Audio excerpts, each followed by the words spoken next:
안녕하세요. 라봄튜브 김동진 원장입니다. 라봄튜브 유상입니다. 원장님, 얼마 전에 제 지인이 딸이랑 같이 와서 쌍꺼풀 상담을 원장님께 받았는데요. 그때 원장님께서 제 지인에게는 상안검을, 이제 딸에게는 매몰 쌍꺼풀을 추천을 해주셨어요. 근데 이 쌍꺼풀 수술하고 상안검은 서로 다른 건가요? 상안검이라고 하는 거는 이제 위쪽 눈꺼풀을 이제 한자어로 표현한 말인데, 위쪽 눈꺼풀을 조작해서 하는 이제 모든 수술을 포함한다고 할 수가 있어요. 이제 엄밀히 말하면 쌍꺼풀 수술도 상안검 수술에 포함된다고 할 수 있겠죠. 이제 쌍꺼풀 수술은 쌍꺼풀이 없는 눈에서 쌍꺼풀을 만드는 거에 초점을 두는 수술이라면, 이제 상안검 수술은 노화가 진행됨에 따라서 늘어나고 이제 덮이고 처진 피부를 개선하는데 좀 더 초점을 두는 수술입니다. 그 과정에서 쌍꺼풀을 만들 수도 있고, 뭐 남자분들 같은 경우는 이제 쌍꺼풀을 원하지 않는다면 뭐 무쌍이나 속쌍꺼풀로 이제 안 보이게 만들 수도 있는 거죠. 네. 제가 이제 상안검은 사실은 이제 좀 나이 들어서 하는 쌍꺼풀 수술이다 이렇게 생각했는데 사실 여러 가지 의미가 있는 거네요. 네. 그러면 쌍꺼풀 수술은 미용적인 목적이 강하고 상안검 수술은 기능 개선적인 목적이 좀 더 강하겠네요. 꼭 그렇지만은 않아요. 아, 그래요? 눈 처짐이 되게 심하게 진행돼서 막 시야 가림이 발생하고 눈 가쪽이 이제 막 짓무름이 발생하는 정도는 돼야 이제 기능적 개선이 우선이 되는 이제 목적으로 수술을 하는데, 그 정도가 되려면 뭐 예전에는 60대, 요즘 기준으로는 뭐 70대, 80대 이제 그 정도 되는 분들은 정말 불편해서 수술을 받는다라고 한다면, 40대, 50대 분들이 수술을 받는데 여전히 수술의 가장 목적은 이제 미용적 개선. 40대, 50대라도 요즘에는 너무 젊고 네. 그러시니까. 나이가 들어가면서 미세하게 변화된 본인의 모습에 제일 예민하게 반응하는 시기가 또 40대거든요. 20대하고 40대 눈은 어떤 점에서 차이가 있을까요? 이제 첫 번째로는 뭐 피부 자체, 눈꺼풀의 피부 자체가 탄력이 아무래도 감소하고 미세하게 늘어나기 시작하고요. 쌍꺼풀 라인이 예전에 뚜렷한 게 좀 희미하게 맞아요. 된다든지 덮인다든지 하는 증상이 생기고, 동그랗던 눈 자체가 조금 세모로. 이제 세모로 된다든지 맞아요. 그런 현상이 생길 수가 있어요. 두 번째로는 이제 눈꺼풀 지방이 감소하는데 이제 안화 지방이라고 하는 거죠.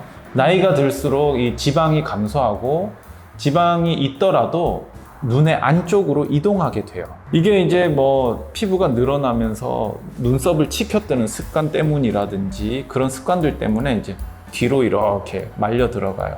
그러면 이제 이 눈꺼풀 근육 아래쪽에 미끈하게 윤활유 역할을 해줘야 될 그 지방이 없기 때문에 눈 뜨는 것도 조금 힘겨워지고. 네.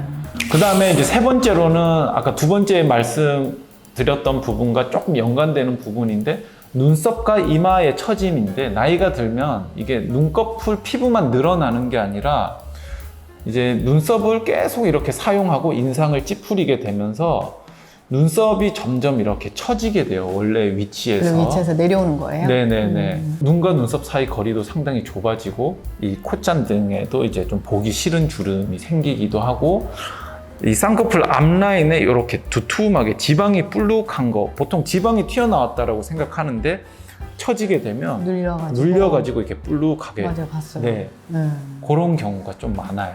이런 경우는 이게 20대가 하는 쌍꺼풀 수술로 좀 간단하게 네. 이게 할 수는 없는 건가요? 사람들마다 그 노화가 진행되는 패턴이 다르기 때문에 수술법이 다 달라질 수밖에 없어요. 세 가지 전부 다요? 네. 뭐 첫 번째로 이야기 드린 눈꺼풀 피부의 탄력이 감소하고 늘어난 경우에는 어쩔 수 없이 피부를 절제를 조금 할 수밖에 없어요.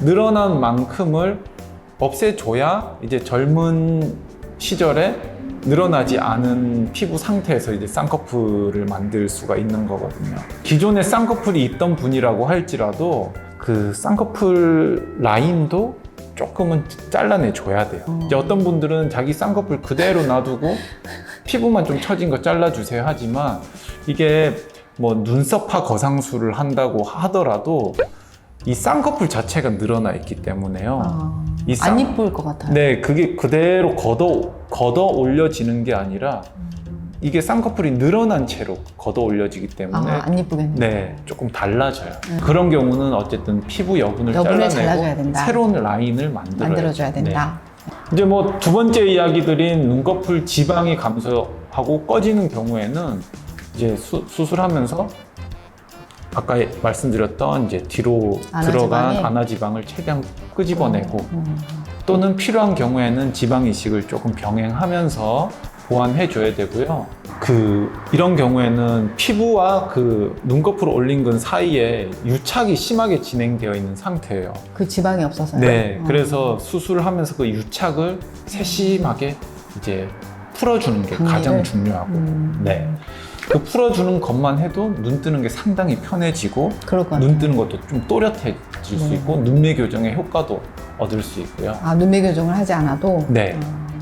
이제 세 번째로 이야기 드린 그 눈썹과 이마 처짐의 경우에는 결국은 이제 처졌기 때문에 이마를 올려줘야 돼요. 이마 눈썹 거상술을 해야 되는데, 처진 경우에는 당연히 해야겠고, 우리가 처지지 않았는데 이마 근육을 써서 눈썹이 이미 이렇게 위에 있어요. 네, 근데 이제 주름이 심하게 잡히신 분은 상안검 수술을 하고 나면 이제 이게 눈썹이 보상작용이 사라지면서 이렇게 내려와요. 네. 그러면서 미간 주름 생기고 이게 더 좁아지면서 좀 사나워질 수 있기 때문에 그런 분들은 이제 미리 그런 패턴을 파악을 해서 수술하기 전에 이마 거상을 먼저 한 다음에 네, 뭐 필요에 따라서 상안검을 하는 게 이제 훨씬 그게 엄청 어려운 것 같아요, 네. 원장님. 저는 그러니까 이제 원장님은 이제 그쪽에 이제 전문가시니까 네. 이거를 이마 거상을 먼저 하고 상안검을 해야 된다라고 말씀을 하시는데 네. 대부분 분들은 이제 간단하게 뭔가를 해결하고 싶어 네. 하시니까 네. 그냥 난 상안검부터 할래 그러면서 또 후회하시고 네, 맞아요. 네. 그런 게 좀 되풀이 되는 것 같아요. 맞아요. 네. 처짐도 없고 눈이 꺼짐도 없는 분들은 그러니까 이제 눈의 노화의 증세가 전혀 없는 거죠. 그런 분들은 나이 많으신 분들 중에서 네네네. 그런 분들은 그냥 쌍꺼풀 수술만 해도 될까요? 네, 40대 이상이라고 하더라도 뭐 피부 처짐이나 눈썹 하수 등의 뭐 주변의 노화 현상이 특별히 보이지 않으면은 당연히 이제 쌍꺼풀 수술만 진행해도 이제 무방하죠. 특히 이제 요즘은 워낙 자기 관리들이 잘 되신 분들이 되게 많기 때문에 기준을 예전에는 뭐 상안검 하면 40, 50대 분들이 받는 수술이다라고 했지만 요즘은 기준이 저는 20대에서 40대까지는 그냥 젊은 층으로 40대까지 봐도 될 것 같아요. 네. 그냥 쌍꺼풀이나 뭐 쌍꺼풀 재수술만 필요한 경우도 상당히 많은 것 같아요. 이번 시간에는 라봄소외과 김동진 원장님과 이 쌍꺼풀 수술과 상안검 수술에 대한 차이점을 알아봤는데요. 이제 어떤 경우에는 쌍꺼풀 수술만 해도 되고, 어떤 경우에 이제 상안검 수술, 또 이제 뭐 눈 위에 뭐 피부를 절개해야 된다든지, 아니면 눈매 교정을 해야 된다든지, 또는 이제 이마 거상을 해야 된다든지, 그 케이스에 대해서 다양하게 원장님이 알기 쉽게 설명해 주셨습니다. 중년 눈 성형의 경우는 잘못 수술하게 되면 인상이 되게 강해지거나 눈이 답답해 보인다거나 어색해 보일 수가 있어요. 그래서 충분한 상담과 그 개개인에 따라서 정말 다르기 때문에 자세한 수술 내용을 알아보시고 수술하셨으면 좋겠습니다. 상안검에 대해서 궁금하신 사항이 있으시다면 댓글 남겨주세요. 오늘 영상이 좋으셨다면 구독, 좋아요, 알림 설정 부탁드립니다. 감사합니다.